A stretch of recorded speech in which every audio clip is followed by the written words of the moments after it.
Okay, lovely, lovely, lovely. Wicked. Right, guys, we're back. You are in tune to Luton Urban Radio, the pulse of the community. And tonight's show, I have this wonderful, wonderful young lady on this show who's got over 35 years of experience as in the nursing industry. She's one of the kindest people I know, actually. Oh, gosh. I'm just going to lift this up just a little bit to take it out of your face. Yeah, it's Oh. No. Okie dokies. Oh, there we go. So I don't mind my face being covered. Oh, no. Do you know what? Oh, technical hitch in the studio. Those of you on Facebook Live, you can see having a good laugh, are you? Well, I needed a laugh. But here you go. Anyway, there we go. Right, so I have Lisanne Drummond in the studio. She's a respiratory clinical nurse specialist with over 35 years of experience. So I just want to say good evening to you. Hi, good evening, Yvonne. Thank you for having me on this show. You're very, very, very welcome. Thank you for joining me. Now, Lisanne, I want you to tell us just a little bit. I said you've got 35 years nursing experience, but just tell us a little bit about what you're doing now and why you're here today. So, for those of you that don't know me by the name of Lisanne, my name is Dion. You know, Afro-Caribbean parents always name you one name and call you by another. So I'm sure most people in Luton know me by the name of Dion. So as Yvonne, as you said, I've been a nurse for about 35 years now. My passion has always been respiratory, but I have worked in other fields as well. So at the moment, I'm a respiratory clinical nurse specialist, and in that role, I look after patients who've got chronic lung diseases. Right. And as I said, that's my passion at the moment. And I think with lung diseases, it doesn't affect one race, it affects all of us. Mm-hmm. Doesn't matter what creed or colour you are, we all hit it sometime or later, sometime or another. And do you have to be a smoker for this to affect you? No. Right, okay. Yeah, so this is Pulmonary Fibrosis Month, and that's what I'm hoping to promote today. And for those of you who don't know what pulmonary fibrosis is, it's hardening of the lungs. It's actually called idiopathic pulmonary fibrosis. Idiopathic because some of it there's no known cause. Pulmonary because it's the lungs, and fibrosis, which is hardening or like toughening of the lungs. Mm-hmm. And we have a slight technical hitch. The microphone, for those of you who can't see, those of you on the microphone has a life force of its own, and it's moving. We have somebody in the studio that we can't see. Something is going on. Extraterrestrial. Yeah. Yeah, it doesn't seem to want to stay. But we're going to go on. So I mean, I've introduced you as Lisanne Drummond, but I actually know you as Dion.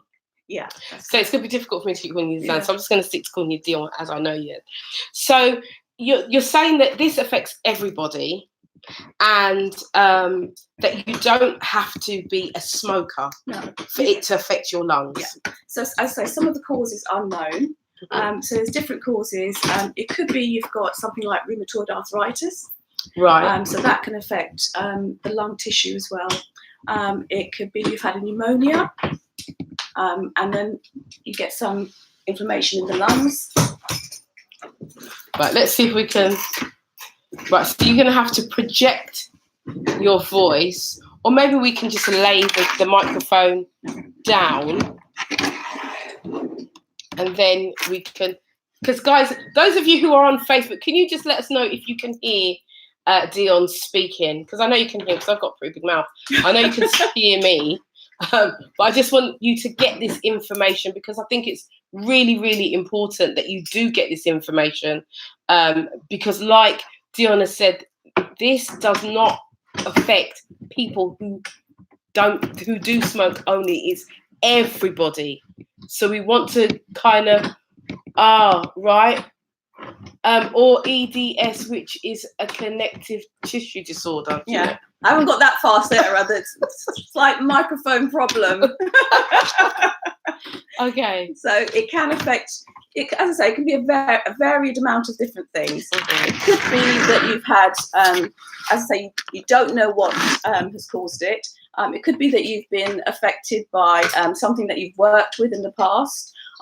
Things like if you work with birds, that can affect your lungs. If you suffer from things like indigestion as well, so you get quite a lot of the acid, which can affect the lungs as well. So there's lots of different things, but we don't know all the causes of pulmonary fibrosis. But the problem with this is it's very little is known about it. Right. But it affects quite a large amount of the population. I think it's about 43 in every 100,000 people who will be diagnosed with it. And unlike cancer, the prognosis from diagnosis to when somebody dies is very quick. But it can be varied.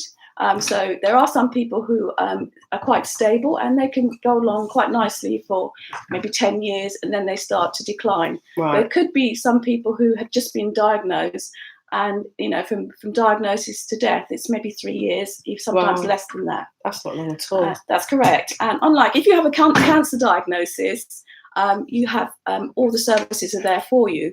But if you have a diagnosis of a chronic lung disease, it's very difficult to get those services into gear. Right. And that's what the problem is. And what we want people to do is actually to seek help sooner, because the sooner you can get a diagnosis, the sooner we can start treatment. There is no cure for it. Right. There's no cure, but we can stave off some of the hardening of the lungs. Okay. But there are other treatments that we can give which can help with some of the symptoms. So it's very important that people go out and seek help as soon as they feel they have a chronic cough, if you've got chronic indigestion, if you have certain medications as well, can cause fibrosis as well. Things like patients who are on cardiac medications like amiodarone. Right. If you've had a urinary tract infection and you've been on long-term nitrofurantoin, which isn't, you don't just have it for a one-off. You've been on it continuously, that can cause fibrosis as well. Right. Okay. And when you have fibrosis of the lungs, because the lungs aren't working as well as they should do, the oxygen carrying capacity of the lungs is reduced. So patients become very breathless and become very breathless very quickly. If you're having continuous chest infections as well, that damages the lung tissue as well. So again, you're going to have scarring of the lungs. Wow. People who have there's a couple of patients who've had feather beds, feather mattresses, because it's associated with birds. And there's some patients who've had fibrosis diagnosed because of that. Not saying to everybody, get rid of your feather mattresses, get rid of your feather pillows, but just be careful, because sometimes where the feathers are kept are not the most hygienic of places. Right. Yeah. So there's lots of things going on. And I just want to make everybody aware of the amount of work that's being done towards this now. And as I say, for all of us out there, it doesn't just affect one race, it affects every race. It doesn't care what race you are, it will get you. So it's important that if you do start getting symptoms, if you have symptoms of a cough which is more than 2 weeks in duration, you should always go and get it checked out by your GP. Okay. It doesn't necessarily mean you've got fibrosis, but it could be something else. It could be you just got a cold, but get it checked out. It could be you've got you've got a lung infection, or it could be something else. Okay. So it's always important, if you're having continuous chest infections or you're having a continuous cough, get it checked out by your GP. And when you go to your GP, if it's something that's been long standing, make sure you go in there and you know your stuff and you ask them, can you listen to my chest? Yeah. And with pulmonary fibrosis, one of the classic signs is, when you're walking on snow, that virgin snow, you hear that crunching, or when you open up Velcro, that sort of tearing, that's what you hear when they listen to your lungs. Right.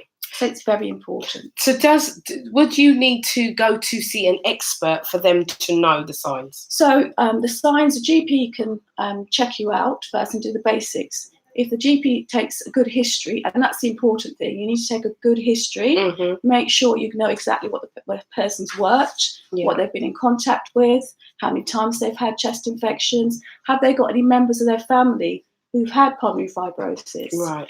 And once the GP has you know, he has an idea, or maybe something going on with the lungs. He may not know for certain, but it's important you get a chest X-ray, and also you then refer to secondary care to the hospital, because you need to have a scan, a CT scan, to make a good diagnosis. You can't just diagnose it just like that. It's normally on a CT scan that the diagnosis is confirmed. But some patients do need to go off and have biopsies as well. But they have a good idea once they've done a CT scan. Also some blood tests as well, because they test to see if you've got some sort of rheumatoid factors, also what your allergies are as well, things like that. So you have blood tests, you have an X-ray, you have a CT scan, and if they feel that you would need to have a biopsy, then you would have to have a lung biopsy as well. So is there a factor of how quickly it can be diagnosed, or can it take a long time to diagnose, or is it quite quick after you have all these initial tests? It's quite quick after you've had those tests, but not everybody will need treatment. So what we normally do is, once you've been diagnosed, we would monitor you. So if your results start to drop, then we would consider whether you need to be referred to one of the centres in London for specific treatments. And there's only the treatment that's available is just to keep it in check. It doesn't cure it.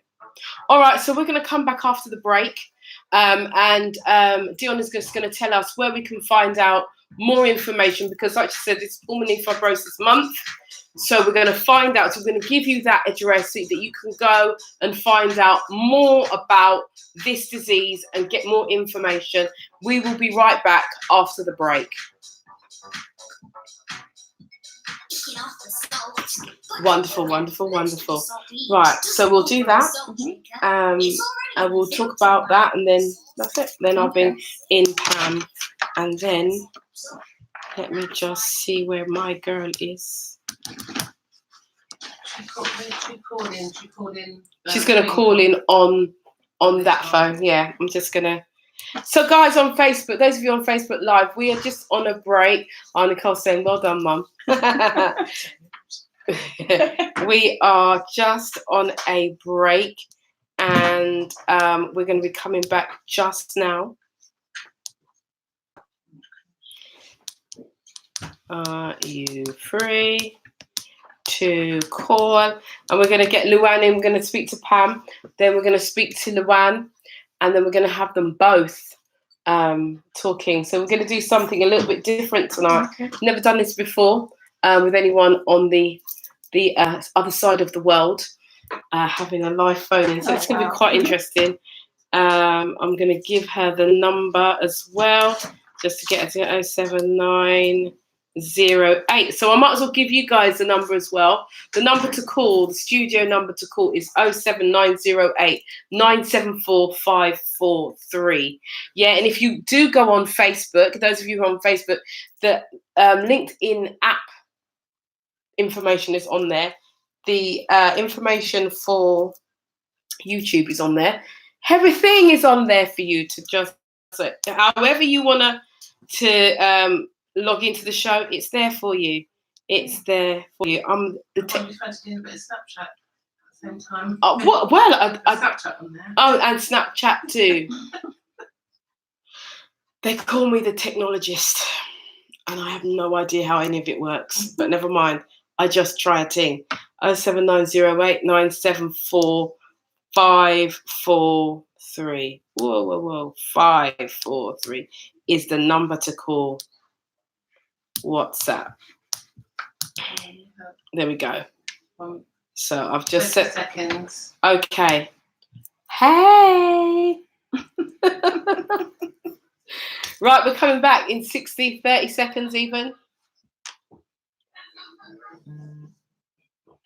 Right. Oh, wonderful. Thank you, darling. I got that. Right, guys. So those of you who are on YouTube, listen, go out. It doesn't matter where you are in the world, because this affects everybody. It's not just a UK problem. It's a people problem. We've got 5 seconds. So we're just about to go back live on air. For those of you who are just joining us, you are in tune to Conversations with Yvonne Michele. My name is Yvonne Michele, and we're about to go back live on air. So do tell a friend. I can see this. I don't know what's going on.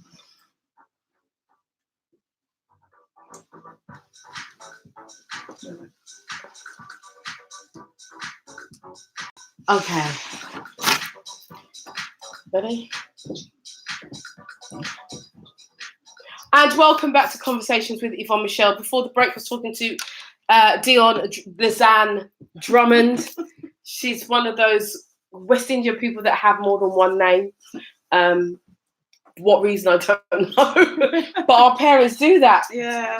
Do you know what I mean? Why? I have no idea. But she's here and she's talking about pulmonary fibrosis. And before the break, Dion was giving us some insight into what the symptoms are and what we're to do and the things that the new technology that's around and the things that they're doing. But this is Pulmonary Fibrosis Month. So what is happening around our local hospital, Dion? So this week, we're the respiratory nurses, we're having a stand tomorrow at the main entrance of the Luton Hospital. And you can come along there from between 9 and 2 o'clock in the afternoon. You can ask us any questions. You can have some sweets and chocolates, whatever. But we'll be hoping to give out some more information tomorrow about this disease and the things to look out for and the tests and things that you can ask your GP to perform. Also, if you would like a lung function test as well, we'll be doing some lung function there as well. We also have the whole week we're wearing something purple at the hospital. Well, the respiratory nurses, not the rest of them. But we were wearing something purple because that's the colour for one of the charities who supports pulmonary fibrosis, and that's Action for Pulmonary Fibrosis. So you can come along tomorrow between 9 and 2 o'clock and just have a chat with us. Even if you haven't got pulmonary fibrosis or you just like to know a bit more information about it, come along. We also have a support group as well. And we meet up every 2 months. Our next meeting will be at the Peter Newton Pavilion behind Tesco's on the 1st of October. And we have a 2-hour session between 3 and 5 o'clock in the afternoon. And that's open to friends, patients, family, anybody who wants to come along and have a chat. And that's a lovely discussion group. And we're hoping to have lots of different speakers coming along anyway. Also, we do pulmonary rehab. The Luton Hospital is one of the first hospitals to actually have a dedicated pulmonary rehab program for patients with pulmonary fibrosis. And I know we all knock our local hospital, but when you consider that a lot of the London hospitals, they are leading experts in this, but we're the actual first ones who are actually offering that. Okay. One of the consultants from the hospital, Dr. Ramsunda, is actually going to European Respiratory and Society meeting in Madrid at the end of September, and she's presenting there as well. There's lots of different things going on. Lots of people are doing walks and they're raising money. If you're interested in finding out more, there are different charities. There's the Pulmonary Fibrosis Trust and there's Action for Pulmonary Fibrosis. You can log on to and Google it and you can get the numbers. Also, the British Lung Foundation as well. Right. Lots of information out there. Don't get bogged down. I would say to anybody, don't really Google the name pulmonary fibrosis. Go to the British Lung Foundation or Action for Pulmonary Fibrosis or the Pulmonary Fibrosis Trust, because some of the information on Google is very frightening and it's quite old. Right. So you just go on there and you'll think, oh my God, what's happening? Don't look at that too much. Go on the other specific websites for it, or give your respiratory nurses at the hospital a call, and we'll be happy to answer any questions. But come along tomorrow, and you can have a chat with us and see what's going on. But what I would say to anybody is the best things to do is try and keep as fit as possible. Right. Even if you say you've got a lung condition, a lot of people say, oh my God, Lizanne, I can't breathe and you want me to exercise. Exercise is the best thing for you, especially if you've got lung disease or if you've got heart disease as well. You must get out there and keep as fit and as mobile as possible. Join a local gym if you want to. If you live in Luton, there's Active Luton. They will get you into a program. If you live in Bedfordshire, there's programs there as well. So you can join any of the local council-run sessions, and they'll have instructors there who are trained to look after people who've got breathing problems. So what I'll say is, don't just sit at home. Get out there, keep as fit as possible. Come along tomorrow to the L&D. I know the parking is horrendous, but what can you do about it?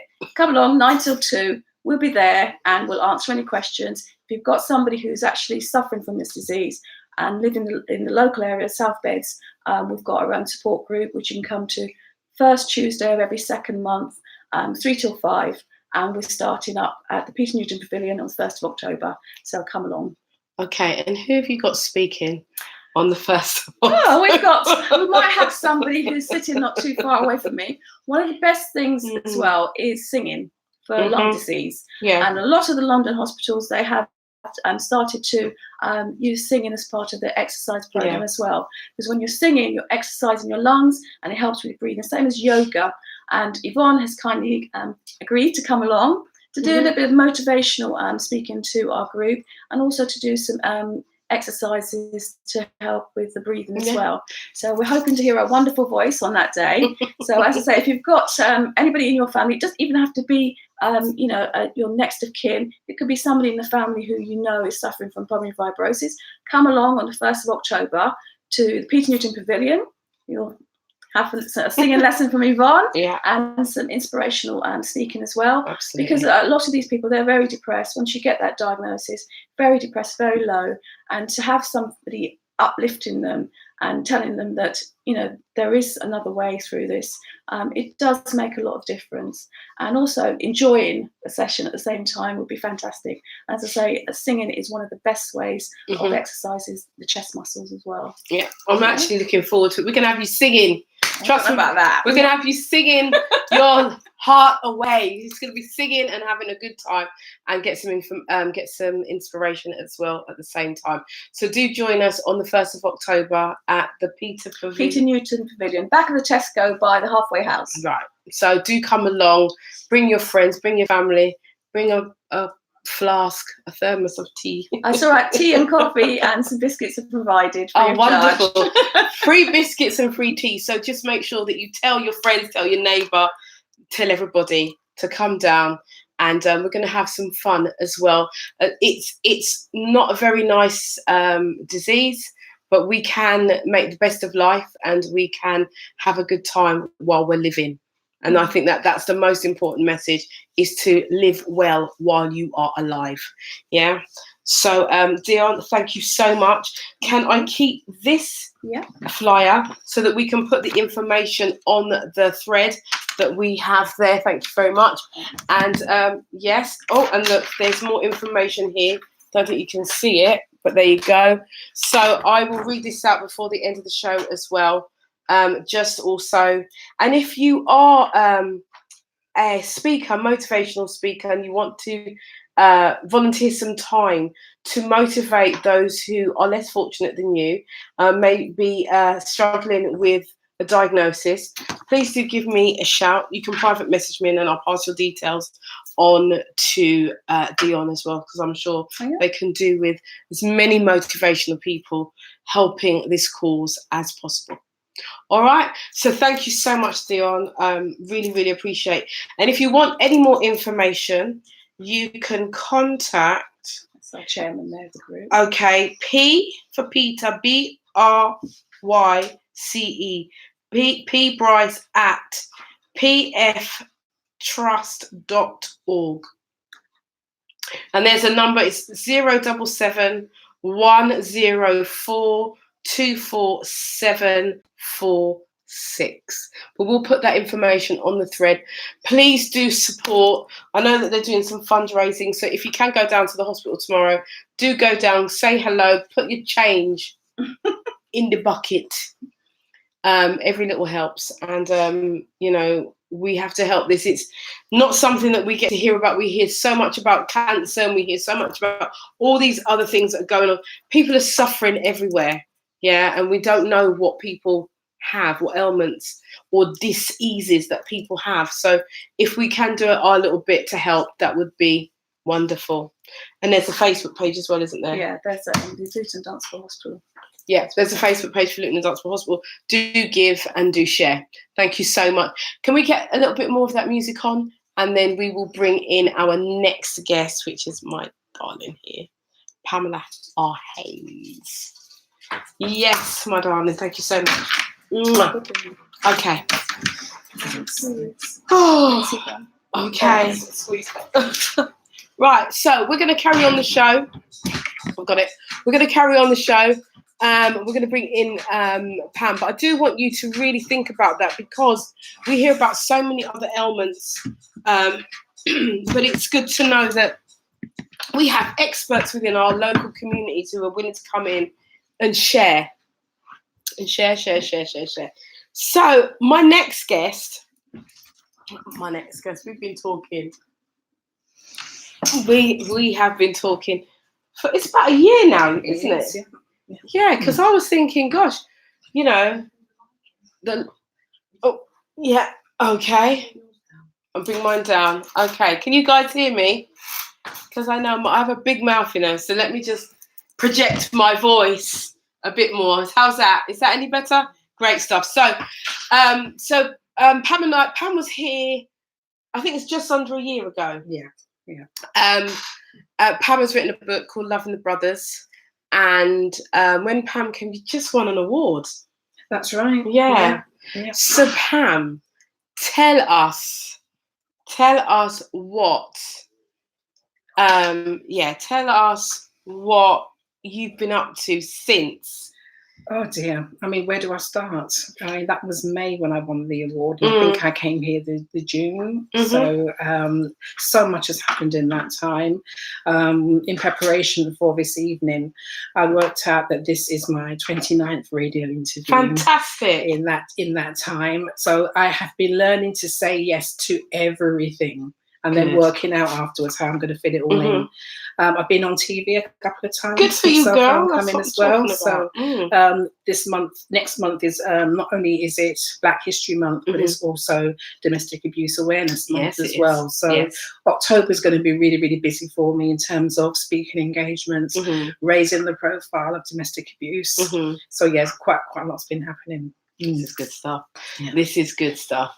So Pam, Loving the Brothers. Did you foresee when you started putting pen to paper? Yeah. Did you foresee this journey? Not at all. I mean, I definitely wanted to raise the profile around domestic abuse, but that was it. But it has been a phenomenal year over the last 18 months since the book has been released. I've had 3 international book launches now. Fantastic. I was in Barbados earlier in the year, as you know, and I had a book launch there. Managed to get myself onto Good Morning Barbados and on the radio as well. And you get that surreal moment when you think, right, this is actually the equivalent to being on GMTV and, you know, BBC Breakfast. And I'm here in the studios, you know, at 6:15 in the morning, but I presented myself and I got myself onto the TV as well. So made my family very, very proud, especially my parents in Barbados as well. So yes, that was really nice. Amazing. And then I had a book launch at the Chatham House Books in Barbados, very well attended. I even had to give up my seat to let someone sit down. So I know that if I do something like this in the future, I can go bigger. So that was really good. Yeah, so it's been a really exciting year so far. Okay, so Loving the Brothers. I mean, we got guys. Hello, those of you who are on Facebook. Let me just stop going off now. Yeah. I can just see hearts, pretty up that screen. Yes, because this is a beautiful, beautiful song. Beautiful, Pam. You know, I'm so proud. Thank you. I'm so proud. No, that we met on Facebook. That's right. And so I just had a conversation. Yeah, do you want to, you know, promote your book kind of thing? And when I see now all the things that you're doing, I'm just like, wow, look at that. It's amazing. So I'm so proud, so proud of you for what you're achieving. So I know that you've got plans to do more stuff. But before we find out about your plans, because we've got domestic violence awareness coming up. So let's kind of dive into that scenario. Because I know that there's going to be people who are listening on the show who may be in that situation now and may not have any kind of pathway out. Yes. And they may be terrified of their abuser and feel that they have to stay. Before we give them why they would how to leave, can we give some insight as to why they would stay? I mean, there are a number of reasons why, and I try not to get into it and blame women for staying in relationships, because it's very difficult if English is not your first language. Yeah. It's very difficult if you are reliant financially on your partner. So there are some women who have access to no funds at all. So where are they going to go? There are some people who are in relationships where they have been forced to give up friendships and contacts, and they're very isolated. So they're not, the people aren't allowed to come to visit them. They're not allowed to go and visit family members. So they're in a situation where they are totally reliant, and that's why I love coming on the radio, because for some women, the radio is their only access to what is happening in the outside world. Absolutely. So there are different forms of domestic abuse, but in short, if you're in a relationship that is pulling you down rather than building you up, then you're in the wrong relationship. And that's the essence of it, really. So whether that's physical abuse, mental abuse, financial abuse, use of male privilege, there's all different things. That there could be the smallest thing, it could be physical abuse and sexual abuse. Yeah. If it's not building you up and it's tearing you down, you're in the wrong relationship. You're in a toxic relationship. And that's what the book is about, really. It covers the different aspects of domestic abuse. So guys, let's have a look at this book. Here the book is, let's put it here. We can see it here. This is what loving the brothers looks like. We want you to go out. Have you got bestseller status here on this one? For my publisher, yes, I have. Yeah. The bestseller! Hello. Yes, but we want to get this as an Amazon bestseller. Absolutely. So I want you guys to go out and buy it. And when you buy it, I'm going to challenge you not to buy one, but to buy 3. And the reason why I say 3 is because you must know somebody who likes to read. And if they don't like to read, they will like to read after they read this book, right? When you're going on holiday, when you're at home, when you're bored, before you pick up the phone to chat someone's business, read the book. Yeah, because one thing I realized that it's very, very easy for us to do as human beings is to sit on the phone and chat rubbish, chat what we don't know, and make up stories. Yeah, make up stories that are not true, and then we end up in argument with people. When I was growing up, and I used to say I was bored, I was always told, go read a book. That's right. Yeah, go read a book. Read a book.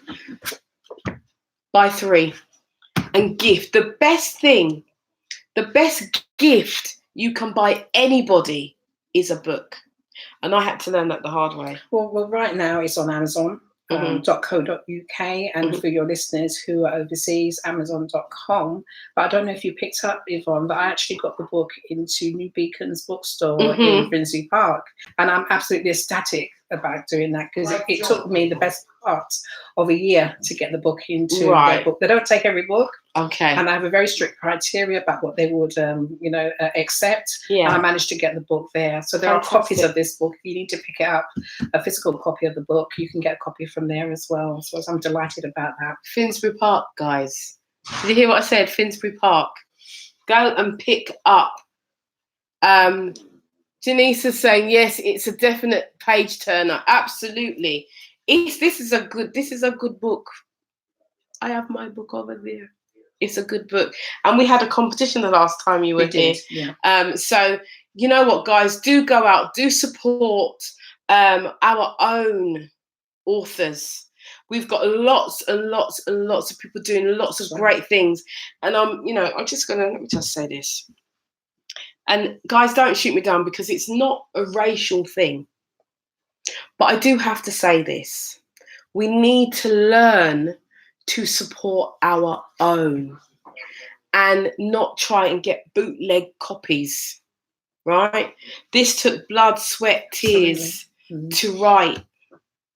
And it's not just Americans. I'm not the only. Hi, guys from America. Hi. Yeah. Yeah. Right. It's not just the African Americans that are doing stuff. We're doing stuff right here. And we need to learn to appreciate what we're doing here. My grandmother used to say, learn to dance a yard before you go abroad. Right? We've got it here. We've got everything that we need, but yet still we're going to pay out thousands and thousands and thousands of pounds to pull in someone from the States, a celebrity. Why are we not making celebrities out of our own people on our own doorstep? Come on, guys. It's time for us to change this mindset and do something different and start building up our own legacy, our own financial wealth within our community. It's so interesting you say that, because as you was talking, it popped into my head Michelle Obama's book, Becoming. And when you click on that book, you know, if you're on Amazon and you look at the title, when you scroll down, it says people who read Becoming also read Loving the Brothers. Come on now. So come on now. I think, why not, you know, I think it was £21 for Michelle Obama's book. Mine is £14.99. I still get people asking me for freebies and asking me for a discount when you know that I'm just trying to get the word around domestic abuse out there. I think that what I have to say is just as valid as Michelle Obama. It's just as valid as Diana Vine-Zandt and all the rest of them. It's about empowering other people to make different choices. Absolutely. Absolutely. Listen to me. I just don't. I think I put something out on my social media about asking for discounts. Oh, wow. Yeah. And then I went to the Science of Black Hair. So I put something out and said, can we just get to the place where we stop asking for a discount? And it was a challenge because I saw lots of jewelry. I actually got these love earrings from there, right? And I said to myself, Self, when you go there, you're not going to ask for no discount. You're just going to buy. So I went to the first store, saw these earrings, I was picking up, and I saw so many that I liked. And I started scratching my head, because I must have picked up about 5-6 pairs of earrings. Then I started like, okay, which one do I really want, which one? But in the end, I think the first one, I think I bought 4. And as I actually started, I said, I would have 4. And in my head, it's just like, okay, this is just earrings, It's just earrings. And this is the first store you've got to. Anyway, I just stayed with it. And then she said, because you've bought 4, I'm going to take some money off for you, blah, blah, blah. See, sometimes you don't have to ask. That's right. If you go with the right intention, if you go with a heart to say, do you know what? I'm going to bless somebody. Then how God works it, he will turn that blessing that you're blessing someone to bless you. So I'm just saying, you don't have to ask. You don't have to ask, because this is blood, sweat and tears. We're all out here trying to do a thing. Just pay the money and receive what you have to receive. And that's it. So if you see Pam and you see her with a couple of books in her hand, please don't haggle with her. Just pay the money. It's a universal blessing. Absolutely, Janissa. Thank you so much for that. A universal blessing. Absolutely so. As we're talking about domestic violence and the awareness, how can women turn this around? How can they actually get out? Because we know it's difficult to get out. And one of the things that we just want to push as well, let's stop judging. That's right. Let's stop the judgment, because it's hard enough. I really want to encourage women to continue to be supporters of other women. So at the time when women announce that they're in relationships, other women, friends and so on, tend to withdraw. Well, she's got a man now, she doesn't really need us. But that is the time when she actually needs all her friendships around her. Absolutely. Because if the man is a perpetrator of domestic abuse, he will start those controlling behaviours from the beginning. So suddenly her friends and her family are no longer good enough, or they're troublemakers, or they're derogatory names, but not good enough for your company. And you find yourself more and more isolated. So isolation is quite a crucial one. So I want to encourage women to be sister friends to other women. And there was a time when it was happening to a friend of mine in her relationship. I continued to go to the house and spend time with her, even though I knew that her husband didn't like me. Right. Yeah. They never do, dear.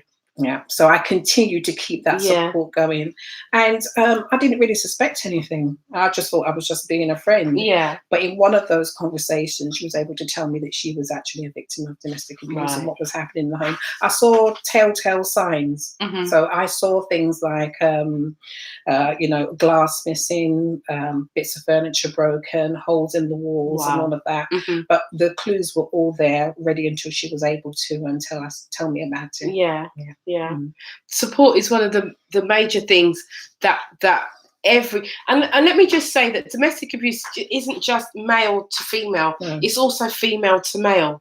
We need to recognise that as well. And I think to a degree that men find it even more difficult to say that they're being abused in a relationship by a woman, because there's this whole macho man thing masculinity as well. Was a big issue. Shame, embarrassment. Who would believe that was really going on? I know a case. The guy's 6'4", built like the door, and his partner, his girlfriend, 5 foot something, very petite, but she was the violent one. And I think I think his job was a bouncer as well. So he's used to using his masculinity in a way to control situations, but couldn't control what was happening indoors. Wow. And I know that to be true, because I've had a friend, big strapping man, and had the same. But you know what you were saying earlier with your last guest about this illness affecting everybody in the community? Domestic abuse is just the same. Yes. It affects and impacts on everybody in the community, regardless of your race, your religion, your class, your education. It impacts male and female, female and male, and same-sex relationships. Yes, it does. We are going to go to a break. Do continue to join us. Stay right there. Go and get yourself a cup of coffee, slice of cake, and come right back, because we're going to be talking some more conversations with Yvonne Michele. And I'm hoping to have Luan John from Trinidad on the line as well. So please do stay tuned. We will be right back straight after this. Yes. So Facebook Live, how are you doing? I see some people just joining us. Hi, Debbie Spence. Hi, David George. The feed's going on. I don't have you here on my... Gosh, it's going so quick. It's 9 o'clock already. See you, Glenn. So, guys, those of you on Facebook Live, I hope you're enjoying the show. If you have any questions, the number to call is 07908 974 543. That is 07908 974 543. I'm just going to see if we've got Luan. She still hasn't come on. But nevertheless, if Luan doesn't come on, she doesn't come on. We will have to leave that for another time. I'm hoping to get a hold of her this evening. Oh, fantastic. So as you can see, for those of you who are on Facebook, if you are on the Facebook page, Conversations with Yvonne Michele, there's some information there. The flyers for the pulmonary fibrosis is on there as well. So please do have a look at that. Join. If you haven't joined, please do join the page and get the information there live and direct. Like I said, no Instagram page today, but we are live on YouTube as well. We've got somebody listening in on YouTube, and we do hope to expand that. So do follow and subscribe to my YouTube channel, which is Yvonne Michele Inspires, and there's lots of different things on that page. You're going to find music, you're going to find inspiration, you're going to find the radio stuff, you're going to find everything really that I do, all logged onto that page. So do join and subscribe. And we're going to be coming back after the break, and we're going to be talking more about loving the brothers, and we might even touch loving the sisters. Yeah, a little bit. A little smidgen of loving the sisters. I can't wait. It's, I can't wait for it to become a film. Anyway, I'm just saying. I'm just saying. Well, we have to put it out there into the atmosphere that, you know, that there are directors on Facebook, there are producers, there are script writers, there are people who are looking for their next project. Yeah. And, you know, people tell me that this could easily transfer into a mini-series, either on the, you know, the BBC or a film, you know, so I'm open to all of those things happening. I just want to be in a place where I'm prepared for that to happen. Get prepared, get ready, get ready, get ready, get ready, get ready. That's what TG Jake says all the time. Get ready, get ready, get ready. It's your time. Guys, I want to thank you so much for joining us today on the show. There is so much to cover on the show today, and I just want to thank you for being here. But while you are there, just go and share this with one of your friends. Tell them to listen in, tune in, and be a part of the show. That is where we're at, because we're going to go back on live shortly. 30 seconds. You've got 30 seconds. So I just want to say a quick hello to those of you on Facebook Live, on our Facebook Live page. And I'm going to turn this down so that I can actually see your questions. If you have any questions, 10 seconds. Oh, hi, Lyndon. How you doing?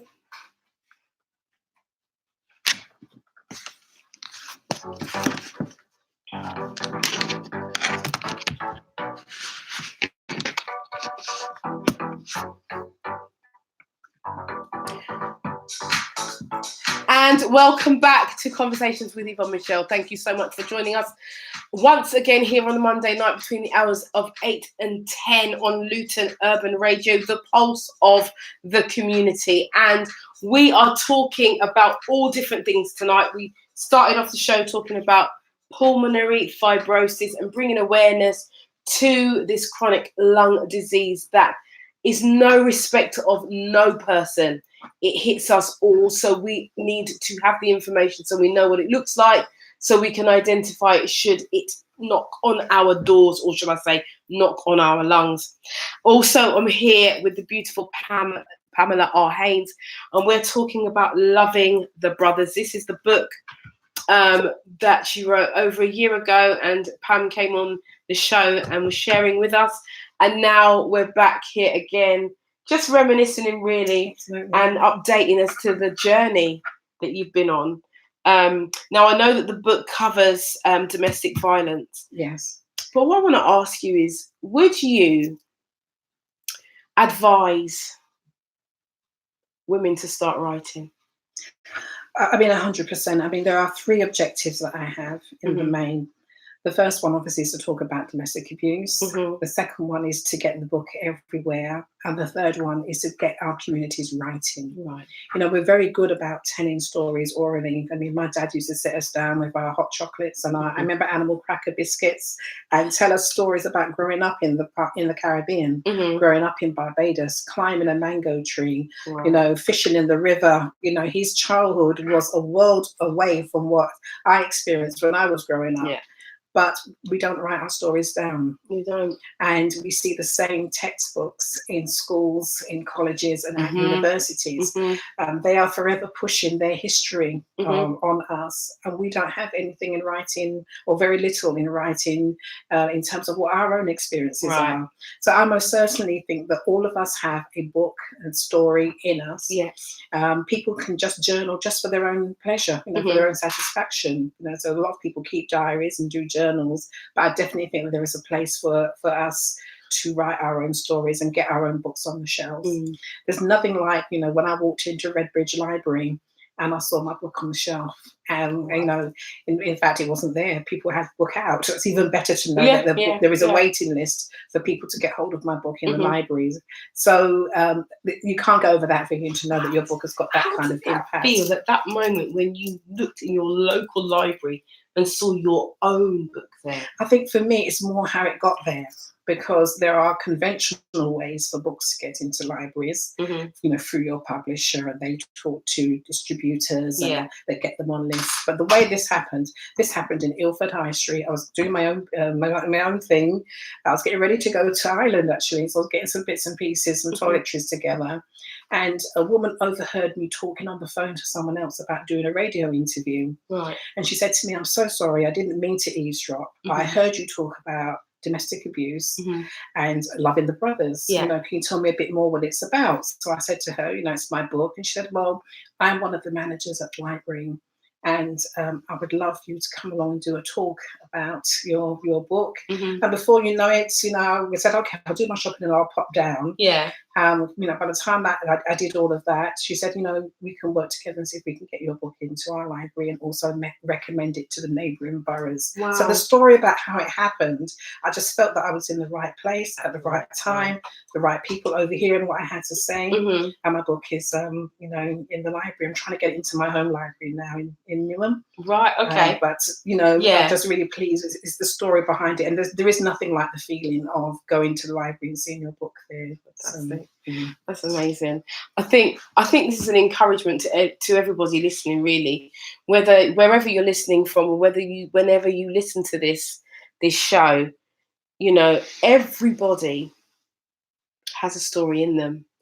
And imagine you're having a conversation on your mobile while you're doing your shopping, wherever, Tesco's, Asda, Lidl, Aldi, Marks and Spencer, don't matter where, right? And then somebody randomly just comes up, someone wasn't eavesdropping, which she blatantly was. She was. But, come on, let's call it spade a spade. I said, "Well, I'm interested to hear more about the conversation you was having with somebody else that I shouldn't have been listening to in the first place, but I want to know a bit more." And that's opened a massive door for you. So I'm saying this to guys out there listening: never underestimate the door that will open for you if you take the step to do the thing in the first place. Just do it. Just try. For me, I try and do one thing every day towards those goals that I mentioned. So even if it's just sending an email, I send the email. Today I had a very interesting conversation with a lady that contacted me through Facebook, who has just written her own book about domestic abuse, all the way in North Carolina. Brilliant. The beauty of WhatsApp is that we could have a conversation today and just touch bases. And I am confident that new doors in America are going to open for me as a result of that conversation. Another lady through Facebook, and that's why I post so often on Facebook and Instagram, contacted me. She asked me if I would like to take part in a locks exhibition. And I was like, there. Come on, girl. I had a photo shoot. This is my second photo shoot of the year to do with that exhibition. And again, she's also given me a platform at that exhibition to talk about loving the brothers, to talk about domestic abuse, living your best life, being 50 plus. And my life is not the same as it was 12 months ago. Every day something new happens, and my philosophy of saying yes to everything has just meant that other doors have opened for me as well.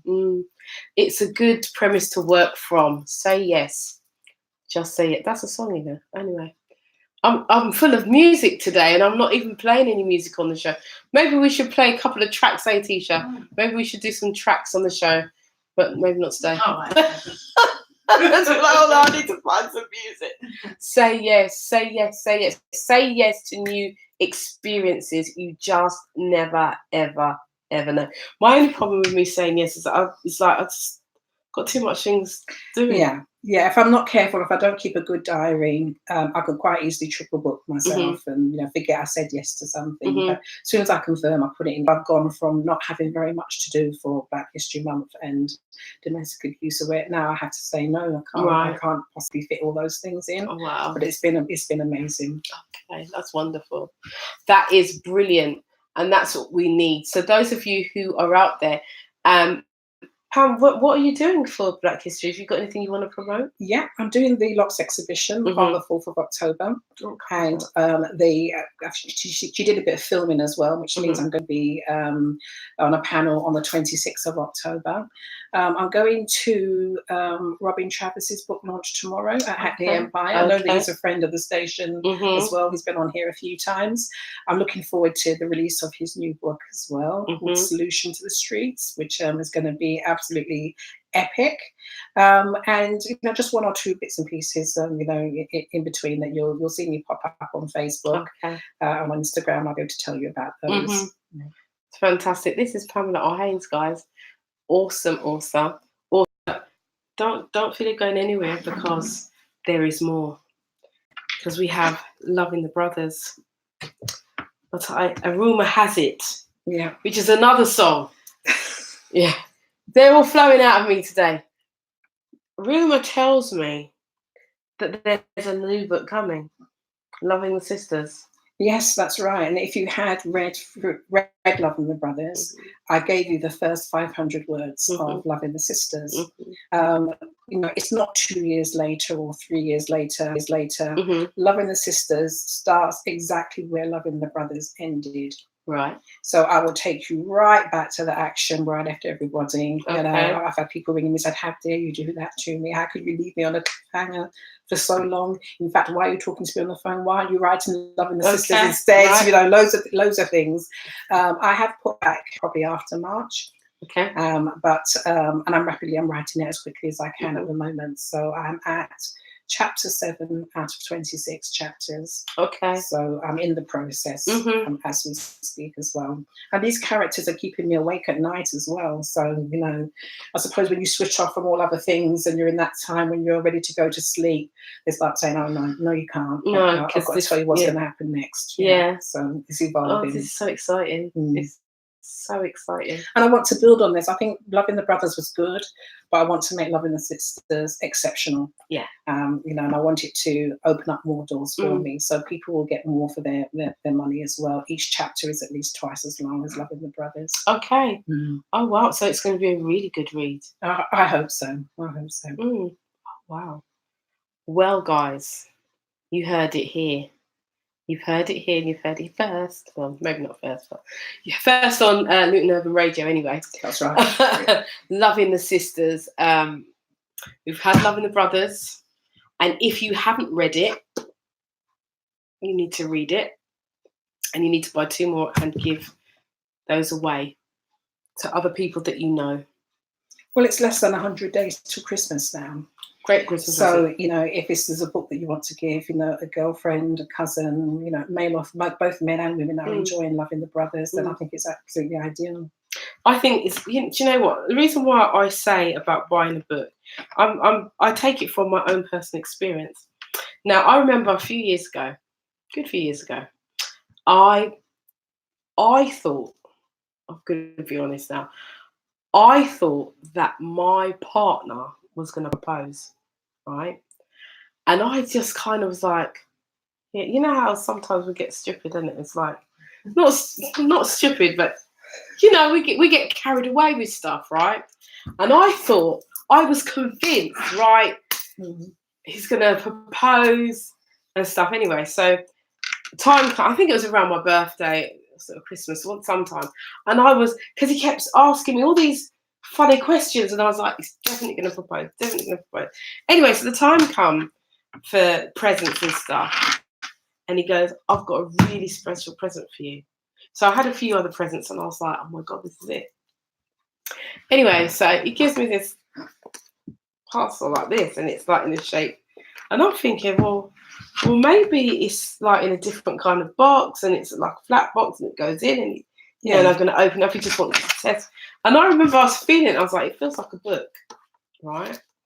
Anyway, this time now I'm feeling it, and I'm like getting twisted. And with me, my face says everything. I can't hide anything. My face is very expressive. So I'm pulling the wrapper, and it was a book by Yvonne Van Sant, Value in the Valley. I was vexed. I'm telling you, I was like, if you could see smoke coming out of every orifice, I was so annoyed because I was like, a book, and that's it. And I was like, thanks. And I kind of just put the book down, so ungrateful. But you know what? That book was a game changer for me. An absolute game changer. Reading that book changed everything for me. I really had to start to evaluate me. Yes. And I think that's where my journey of self-discovery kind of started. You know, I started to evolve in actually recognizing, hold on a minute, you now have to start taking responsibility for your own life. It's not about everybody else, it's about you. And it took me some time, because I didn't read the book straight away because I was so vexed. I was just, like, this is not an engagement ring. Yeah. This is just not it, right? It's not cutting it. But once I started reading that book, I couldn't put it down. And I saw so much of myself in that book. And like I say, it was a game changer for me. So when you have powerful Black women who are writers and they're writing books like this, it will change. Even if you have never been involved in domestic violence, trust me, there's something in this book for you. There is something that will resonate with you that you'll be like, wow. I think without fail, women have contacted me privately to say that they're related to one of the characters, either Patty, Charmaine, or Rose. And they started to talk about the book, and then they get into their own personal situations. So I know that the book is saving lives. Yeah. I know that women are making decisions for themselves, which are changing them and the lives of their children as well, and taking them out of dark spaces. So I'm very pleased that it's having that kind of profound effect on women as well. And they're reading things into the book that I didn't even intend when I first started to write it. They've seen it on all kind of multiple layers, which is really good. So and it's a safe space where you can talk about the characters of the book when you really want to talk about yourself, or you feel that you don't feel safe enough to talk about yourself. You can just blame it on the book. One woman said to me, I can't stand Charmaine. She can't stand Charmaine because she resonated with Charmaine the most. And by the end of the conversation, she was able to, that's probably why I'm not really keen on her, because she reminds me of me, So I'm really pleased that it was one of the things on my bucket list. It was one of the things that I wanted to achieve before I got to 50. And I was able to see it, and it's opened up a different life for me altogether as a result of writing the book. Good. This is incredible. I do want to encourage you guys to get the book, and also get writing, because you might think your story is just your story, no one really is interested, but you'd be so surprised at how many people I'm in 2 books, so I haven't written a whole bunch of myself, but I wrote a book in regards to abuse. But the part of the book that I wrote about was actually going to court and giving evidence. And so many people who have read that book of now Facebook friends and have contacted me just to ask questions about my experience. And it's not something that I talk about overly unless I've been asked to speak on that. I don't really speak about it as much as maybe I should, but I understand where, and mine is not fiction because it's coming from my own perspective, but still the questions are asked, and how and why and if and when, and on all of these kinds of questions. And sometimes it's just to put other people's minds at ease, because they are thinking about, contemplating about, oh, should I or shouldn't I? And I would always say, if it's in your mind to do it, do it. As hard as it is. And for me, being in that situation and going through sexual abuse and actually having the courage to speak about it and go to court and stand in front of a jury and give evidence, for me, it was one of the hardest things I've ever done in my life, but one of the best things I've done in my life. And that changed me. That changed who I am as a woman completely. Yeah, I mean, I want to encourage any woman, I don't know your situation, but the National Domestic Abuse Helpline number is 0808 200247. So maybe you can put that one link Yeah. on your page later, and you can talk through your situation with the experts really, and about what's the best thing for you to do. For some women, they have to leave immediately to go to a place of safety. Yeah. So for other women, they need to maybe put some court processes in place to make sure that they and their family, like injunctions and so on. So they will talk you through your legal options as well.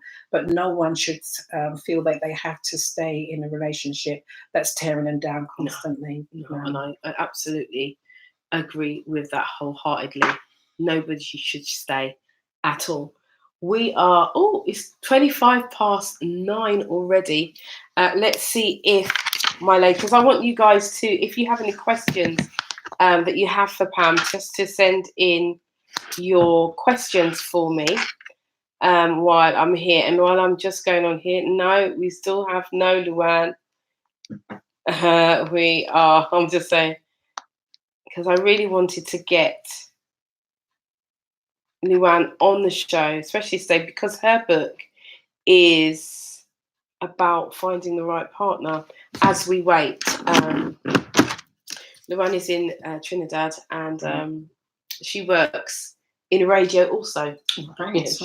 And she's just released her new book, As We Wait. And I really wanted to kind of deep dive in and then get the perspective from the abusive to the new, because what are the signs, when you're looking for a new partner? Has anyone ever watched that film, Sleeping with the Enemy? Yeah. Right. So, this facade of this lovely man and do everything for you. And then you kind of like see little kinds of signs, but it's like they're not really signs. And it's that kind of thing. I'm not going to really pretend to be a relationship expert. But what I can tell you is that most women, if they look back at their previous relationship, the red flags were appearing quite early, but they dismiss them. And my number one thing that I say to women is, rather than looking to be in a relationship, be the best woman that you can be, so that you're bringing things to the table as well. Because I find that a lot of people want a Facebook type relationship. They want to be able to change their relationship from single to in a relationship. So they rush the process. I've been with my husband now for 20 years. Wow. Been married for 11 years. But I'm still finding out things about him now. If that makes sense? Yeah. I'm still learning about his personality now. Yeah. There are some things you just can't rush. I'm a cake baker as well. That I make celebration cakes. And I make celebration cakes. Do you make black cake? Sorry. Just I do. Yeah, I do black cake. Okay, Christmas. No problem at all. But what I've learned to make a rum cake, for example, you don't just wake up in the morning and decide you're going to make a rum cake. Those fruits have been soaking and maturing months and months and months. So my Christmas cake, that's been on the go since April, this year. And you keep topping it up in the meantime. You keep on making sure that the odds and ends of rum that you come across go into the cake. You use lots of cinnamon, you use lots of mixed spice. This is before you even get to Christmas. Right. So there are things that you have to put in place. And I think that, for us as women, we need to make sure that we have things in place so that we are relationship ready. Yeah, that's true.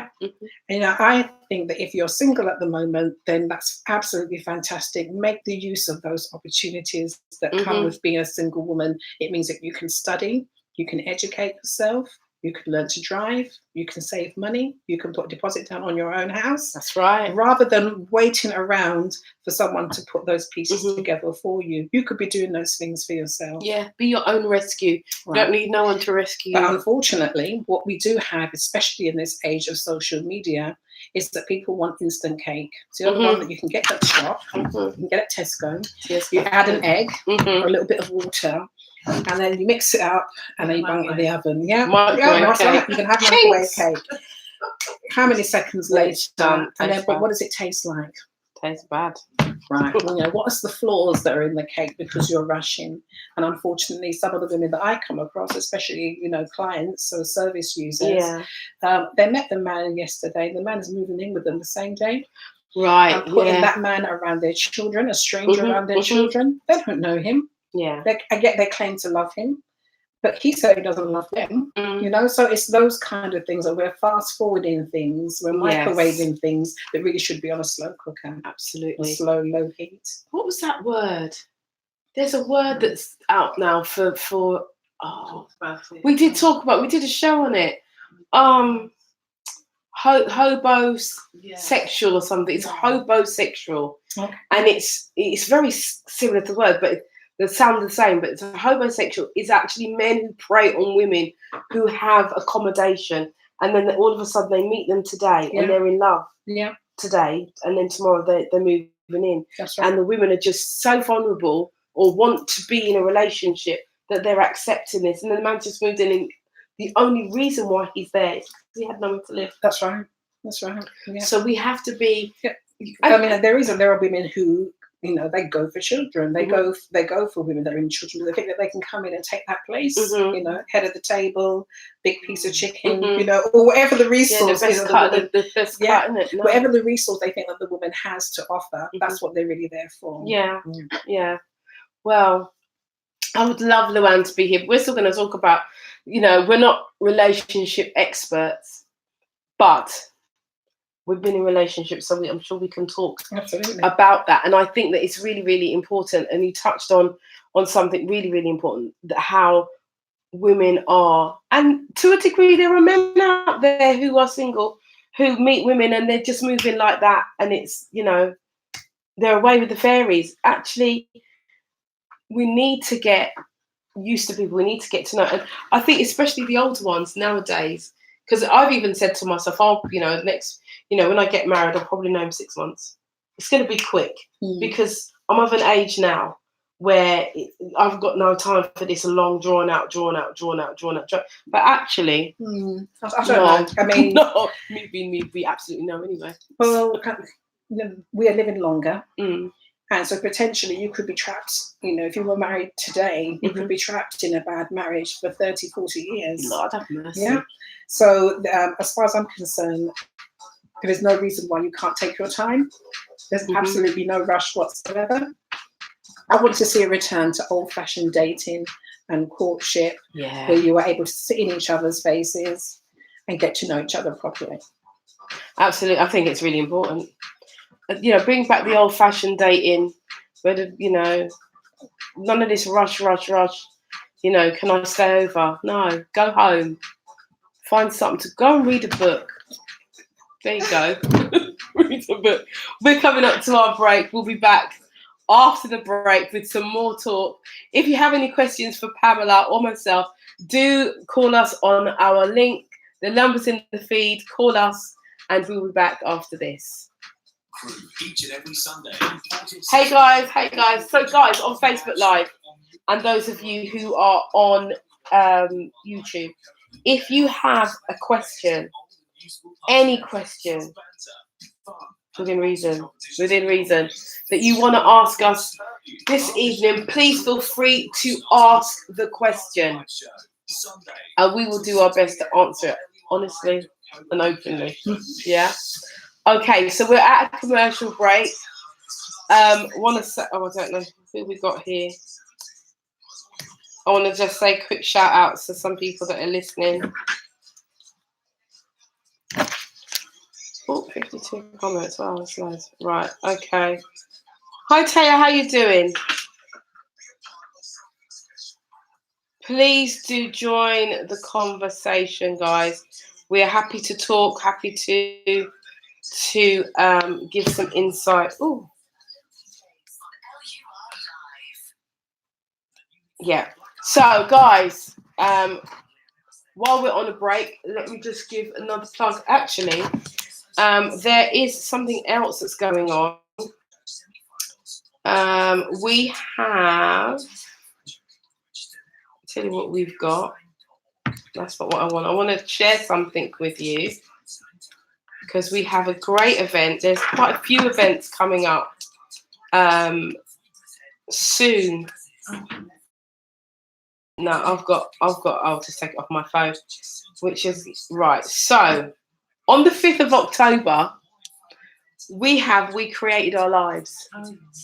Yes. Tisha with Tisha. Tisha has times. Oh, you got discounted tickets. Get £10 off your ticket. Book now. Is that gone? Yeah, it's gone. Oh, it's gone. Oh, bad luck. Never mind. I'll tell you what you do though. Just go and get a ticket. That's all you need to do. Got some great speakers. There is Tisha Braid will be speaking. There's Makeda Allen. Is it Allen? Let's pronounce it right. Michele Allen. Denise Mortimer speaking. Ezra Isaiah. Yeah. Mitzi Williams. Eugenia O'Liberty and Luke Scott. Yeah. Right. Yeah. We've got Wilma Seaton. Yeah. Loads of speakers. Rowena's going to be there. And guess who else is going to be there? Yours truly. Hello. I'm just going to be doing a panel talk. But I'm super, super excited. So do join us.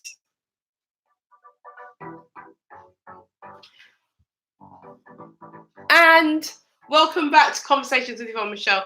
For those of you who are on the www, I've just been plugging some events that's going on.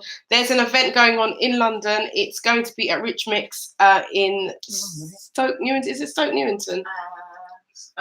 No, it's not Shoreditch. That's the one. And it's called We Created Our Lives. Yeah, with Tisha Braid. It's going to be an incredible, incredible event. And loads of speakers. Really, really excited about this event. And it is happening on the 5th of October. So do get your ticket. Tickets are on Eventbrite? Yeah. Yeah. Is there a booking fee on as well? No fee. Okay. Oh my goodness. There's no booking fee either. People. Go get your ticket and be a part of the movement. It's going to be an incredible day. As I said, loads and loads of speakers. I will be there as part of the panel. I'm super, super excited.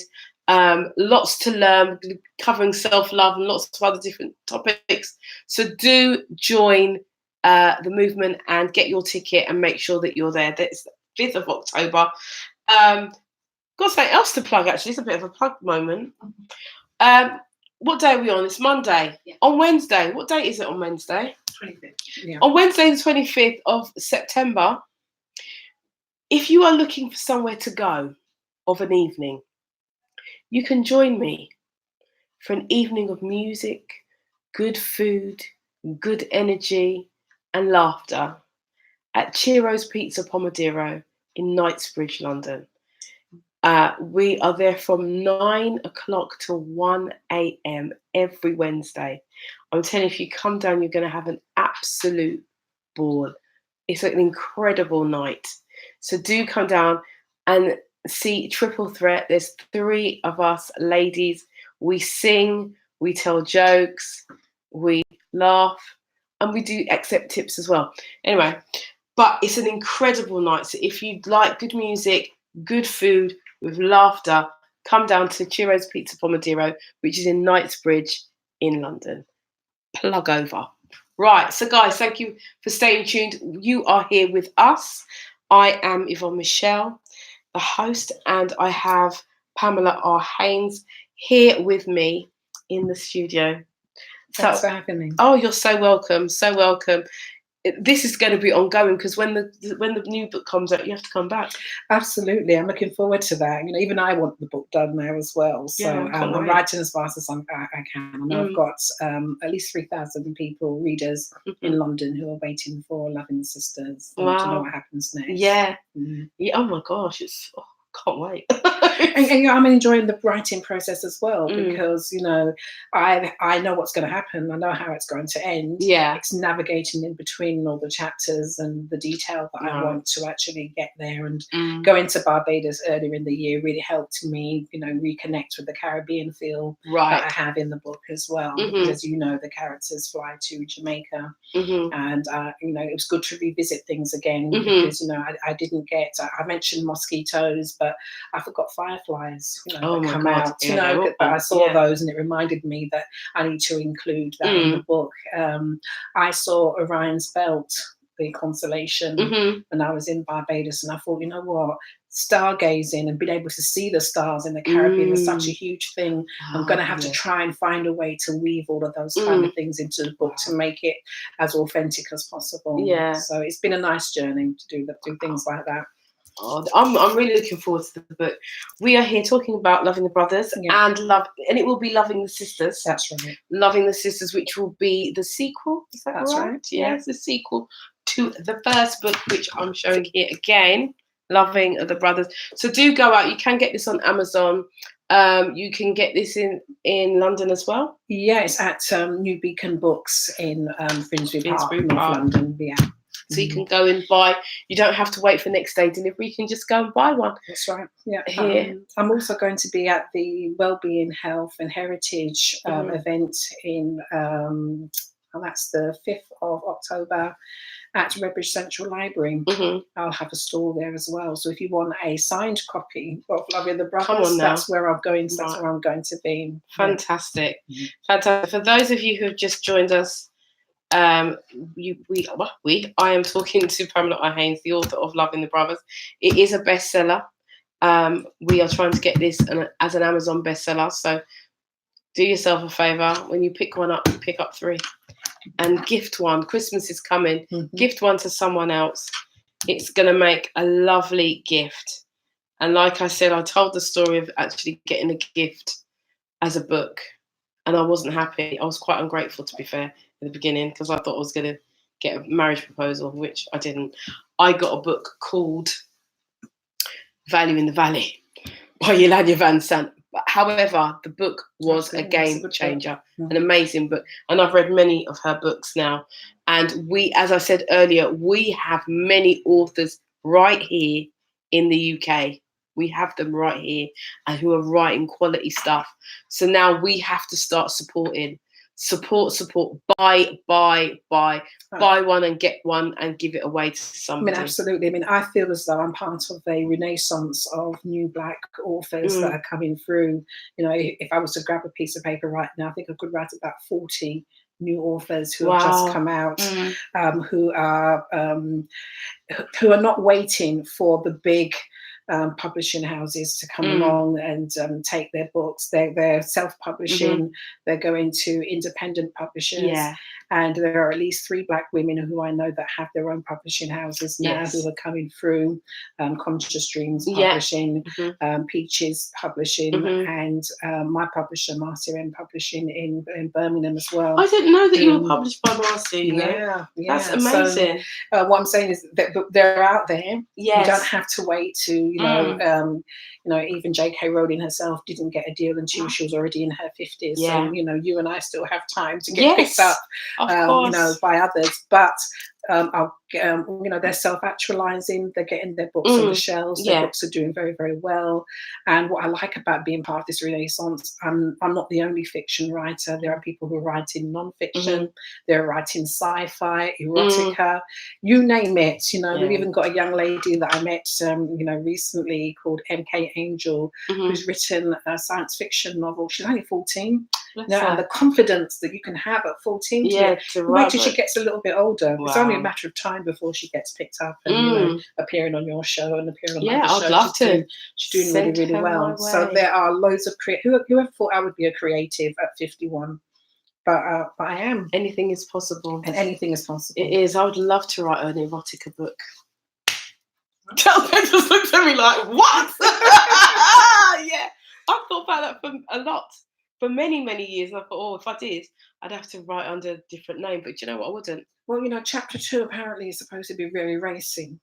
And I didn't design it to be like that. But I felt it was quite a sad position that one of my characters was in to go through that experience. But a lot of people say, chapter 2 is it's a bit naughty. And I just think, how sad of a character that the only way she could be intimate with her husband is she's dreaming about him. Oh, wow. Yeah. So, I wrote it one way, but a lot of people have taken it the other way. Another route. Well, you know what? Women do what they have to do. And that's what that tells me about that character. Yeah. That we do what we have to do to get by. And sometimes, and this is why it's really important that we don't judge, and we don't judge ourselves by the things that we do. We just accept ourselves for who we are. Yeah. Even if it is a character in a book. Racy. That's the word, racy. It's racy. But you know what? It's all good. Get the book and start reading. And don't start reading at chapter 2. Do start at chapter 1, please. Chapter 1 first. Yeah. Other people start, I need to go get Love in the Brothers. It's a bit racy at chapter 2. To start there. No, read. Come on. Go with the whole book. Do the whole book and come to the end. And by the time you come to the end, Loving the Sisters will be here. Absolutely. It will be here. We are coming up to the end of the show. So, guys, what I want you to do now, if you have any questions, whether it be about writing a book, domestic violence, racy subjects, whatever the questions you do have, please do, send us a text or WhatsApp on 07908 974 543. I will repeat the number, 07908 974 543. That is the number to text or WhatsApp or even call. We are on Luton Urban Radio, the pulse of the community. And we have been talking about many a subject today, many subjects today. But just going back to where we were talking about relationships and how, quickly it seems that people in general are just rushing in to relationships. What advice would you give to somebody like early 20s, like late teens, early 20s, maybe in university, or, is meeting all these different guys and stuff, or girls, and feels the pressure to get into a relationship? What would your advice be? And the pressure is real, and again, harking back to social media, when we have these so-called influencers, and they seem to be bed hopping, all over the place. You only have to watch TV, programs like Love Island, which was, I have to say that I have never, ever watched, not even one single episode, but I caught the gist of what was going on because of, it was in the media everywhere, I do think that there is something about being your true, authentic self, about doing things in your own time and not feeling the pressure to do anything, else or to be anybody else. It's okay to, just to want to get to university and to do what you need to do without feeling as though you have to experiment. My mum always said, don't go down there and forget yourself. And the thing is that these issues always come back to bite you, eventually. So, true. Employers, bosses, they have access to the internet, they have access to social media. And a lot of them are exercising their right, what they believe is their right, to check the character of the people who are joining their organisations. So Mom's always said, don't get your backside into something that you can't get yourself out of later on. So think of the long-term repercussions of some of the behaviours and that happens at universities and all of that. What's good for the goose isn't necessarily good for the gander. Not at all. Not at all. Good advice.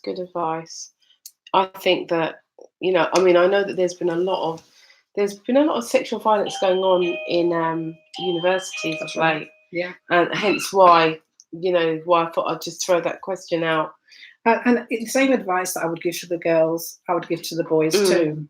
In terms of, don't leave drinks unattended. No. If you go to a club with a group of friends, come back with the same group of friends. Make sure that everybody's accounted for.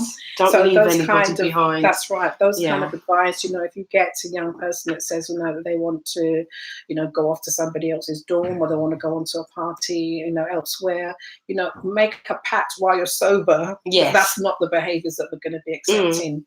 And I've gone out clubbing, and my mum has always said, if you go together, you come home together.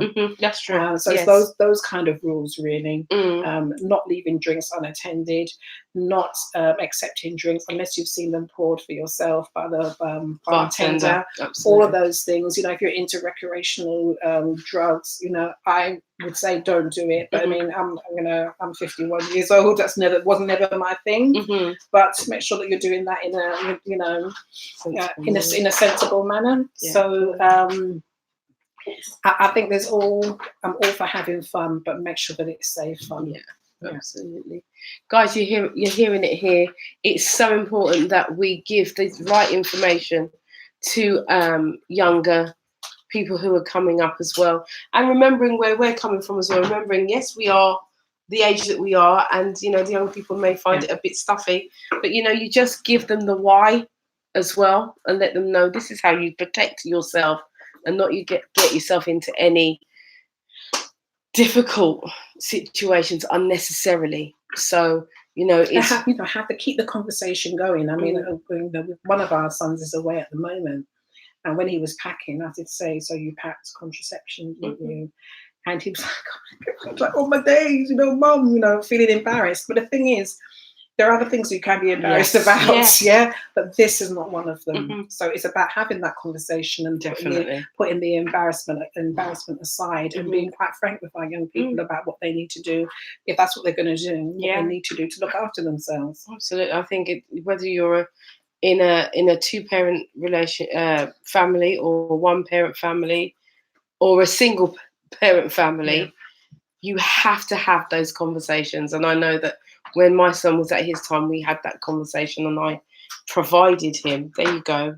Here's, and it was an embarrassing moment for him, but he feels absolutely no way. Now, I mean, he's grown and some now, but it's a thank you now.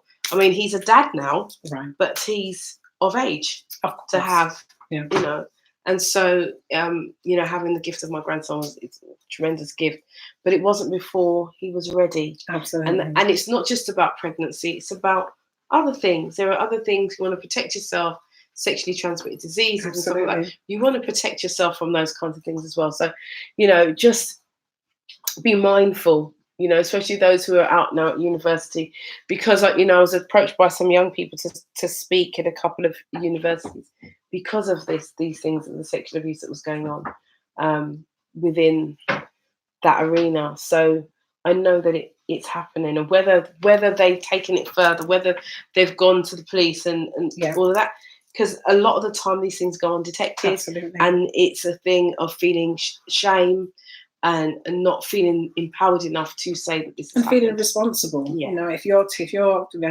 taking drugs, or if you've been drinking alcohol and you're drunk and you're not in control, no still means no. So there is definitely a piece of work that needs to be done there around universities, around consent, because some people still don't understand what consent is. So a lot of then victims, and male and female, then blame themselves, which means that they do not report what are crimes, what are offences. And that's the sad thing about it, really. It really is. It really, really is. We're coming up to the last 10 minutes of the show. The show has gone really quickly this evening. It really, really has. But it's been a really interesting conversation. Really, really interesting conversation. And I don't want to leave it on a downer. I want to pick it up again, but it would be remiss of me not to have mentioned those things as we're talking about domestic abuse being in the book, and we're talking about the awareness as well that's coming up in October. Is it October, November? It's October for Domestic Abuse Awareness Month, and the United Nations run their domestic abuse program in November. So it's purple for October, and it's orange for the UN. Yes, that's right. That's it. That's what I'm thinking. And then we've got purple for the pulmonary. So I heard that. I heard that. Same colours. Same colours. So, but I think we can work together to get the message out, even though we're using the same, it's two different things, same colour, but we can work together to get the message out, to create awareness. And it's awareness of your health, and also awareness of what can also affect our health as well, because I know there's a case that came up just the other day where there's been a lot of financial abuse, and now there's a mental health issue as well. So it's been quite difficult for the female because now she does seriously have mental health. Yeah, I mean, it can be a chicken and egg. Sometimes women have poor mental health anyway, and that's what the man's attracted to. So then he starts controlling her medication. He starts controlling her mood and that type of thing. Or you get some women who are so worn down by it, then they end up being susceptible to having mental health problems as well. So it's like a pendulum.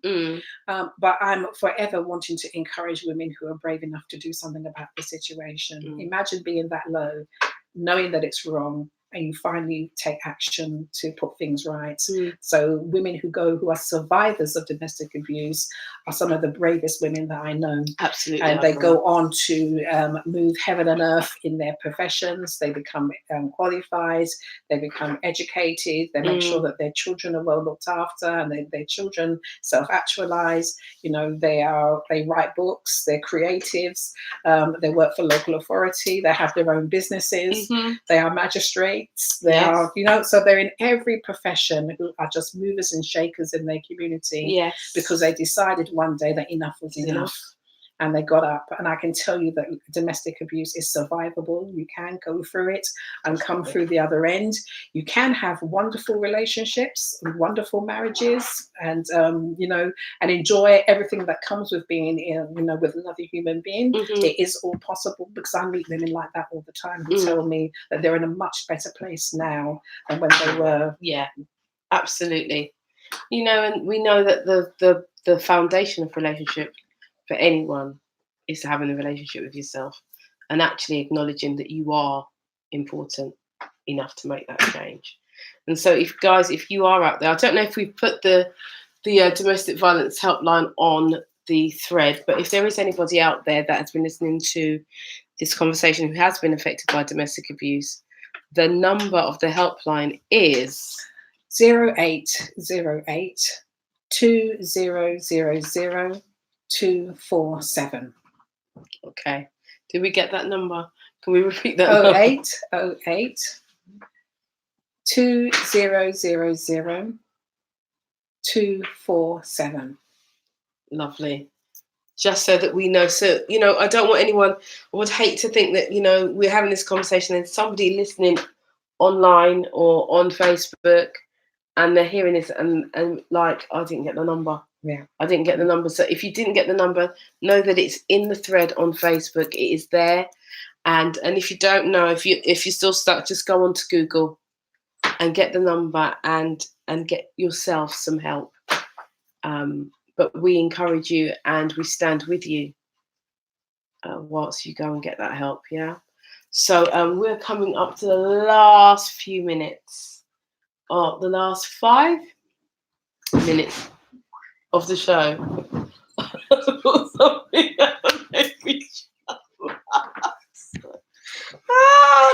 Can't bring him anywhere. Oh my days. Oh dear. For those of you who are on www. Something's happened in the studio and I just jumped. I think I jumped out of my skin. But it's all good. It's all good to laugh. Absolutely. And I hope that people don't get Love and the Brothers thinking that it's all doom and gloom.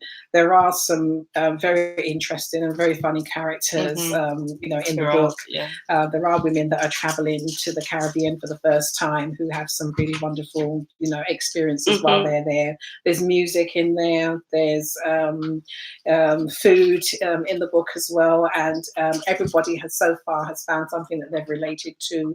I even give away my mum's recipe for Saturday soup is in the book as well. So it's definitely a book that people can relate to. It's not heavy. And it's a good book. I can vouch for this book. I can vouch for it. It's a very good read. So get yourself down to the bookshop or go onto Amazon and get yourself a copy of Loving the Brothers. And then once you've read it, give a review. Yeah, and contact Pam. Contact her, say hi, and just let her know what you thought of the book. It's always interesting to, when you read something, for people to give you some feedback. And I think it's good that we get into that practice of giving feedback. Yeah, I mean, when it comes to things like algorithms and all of that, the reason why Loving the Brothers appears alongside Michelle Obama's Becoming is because of the reviews I've had on Amazon. So every review pushes that book and makes it a bit more visible. Yeah. I mean, I'm everywhere. So I'm one of the easiest people to get hold of. You can find me on Instagram at Loving the Brothers Author.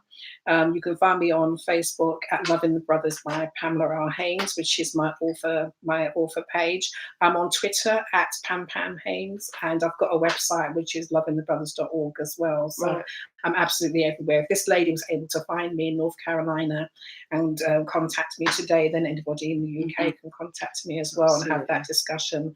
And without fail, every time I'm on the radio, so I expect calls. You know, people will call me about the book, but they end up talking about their personal situation, and I can signpost women on to get further help, either with refuge, or some people just they're out of the situation but they're not healed from what happened. And you know, I do have services that I can, you know, forward people onto to get that kind of closure that they're after. Fantastic. Guys, you heard it here first. I see someone say hi, Philly. I don't know who that is. Morrison Gittins. I know he's a fellow Barbadian. Is he? Yes. Oh, okay. Gittins is a Bajan surname. Yeah. So I thought you Philly. I don't know. Who are you talking to, Morrison? I don't know. Or maybe it's a typo. I don't know. But I kind of thought, oh, maybe you know each other because you're from Barbados, because it just seems like everybody. No, it's small. We ain't that small. We know. No, seriously. Every Bajan knows each other. Yeah. No, yeah. I mean, I went to a funeral last week. It was actually Marison's mum's party, celebrating her life, and it was like Barbados. It just was. It was lovely though, but it's like everybody seemed to know everybody, so I just assumed that you might know.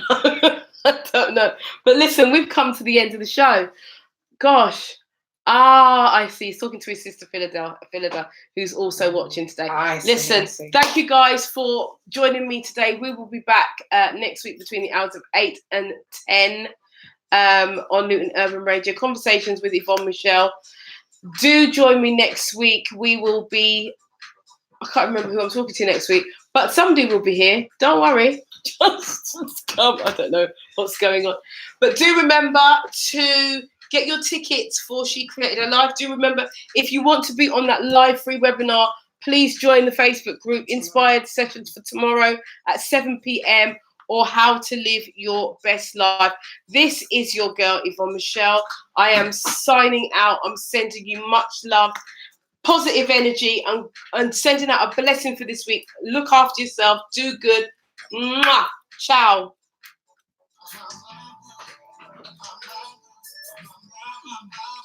Are you on the Bayesian Hub? Yeah. I follow. Yeah, that's it. Tyrone Roach. Yeah, we all know Tyrone. He's not amazing. Yeah, he's still there. I said you guys seem to know each other. Yes. Tyrone is editor of the Nation newspaper, London edition. Okay. Yeah. Have you been on his newspaper yet? I have. Yeah. Oh, wonderful. Yeah. Listen, Facebook Live, thank you so much for joining me. But we are going to lock off now because the new DJ is here to take over, and I want to go to my bed. I'm very, very tired. So do keep my friend Denise in your prayers. Do keep me in your prayers, and I shall be back with you tomorrow. For those of you who are on my group, you're going to have a great time. So join me then. Ciao. Oh, bye. So what happened to your lady?